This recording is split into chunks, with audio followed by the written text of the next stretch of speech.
Hi guys, happy sweet Saturday. I hope you're enjoying Spain month. Today I'm going to be making a Spanish almond cake with a little bit of orange. Now I'm also going to be adding some lemon to really amp up the citrus.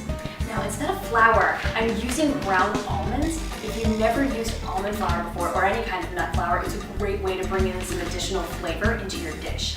I'm making it myself rather than buying it, which just means I'm taking almonds and I'm grinding them in a spice grinder instead of a food processor. This is going to give you a much finer grain and it's going to end up a lot more like flour.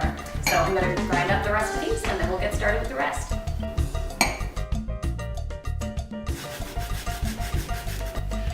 Okay, now I've got my lemon and my orange zested up all together in here. And I've got all of my almond flour ready to go. And I've got the yolks of 6 eggs in here with the sugar. So I'm gonna mix all of this up and then I'm gonna put it in a cake pan. Now, the recipe says to use a springform pan. I really don't like using those if I don't absolutely have to, just because it's a lot more work than I generally think it's worth. So what I'm gonna do is I'm gonna line this pan with parchment paper. The best way to do this is to spray the pan first, then trace the bottom of the outside onto the parchment paper. You can then cut it out and it will fit exactly inside. Then spray it again on the top. That way the parchment paper won't stick to the bottom of the cake and it won't stick to the pan. So I've got my batter in my prepared pan and it's a lot thicker and denser than a usual cake batter.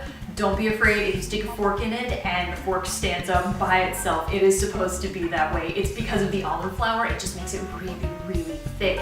It's also because there's not a lot of liquid in this recipe to thin it out. I wish you could smell it right now because the almonds and the oranges together smell absolutely amazing. So now I'm gonna stick it in the oven and cook it for about 40 minutes. So I've got my cake out of the oven, and traditionally this is decorated with a special kind of pattern on the top. Generally it's the Cross of Santiago. What I've done is I've taken an index card and traced a little Spanish tile pattern around it, and then I made a little ring on the back and taped that on so I can lift it off really easily. And I'm gonna take my powdered sugar and just sift this over the top. And then once I've sifted all of it over, I'll just be able to lift that design right up and there will be a nice pretty pattern on it.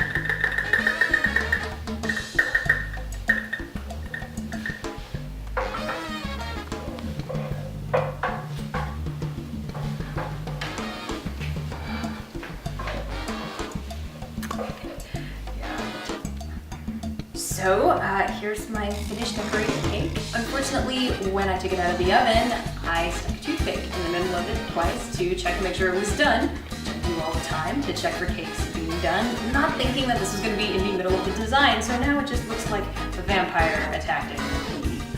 So now this is just going to be called vampire cake. But word to the wise, don't stick a toothpick in the middle. Or if you can come up with some way to disguise that doesn't end up making the holes bigger, try that instead.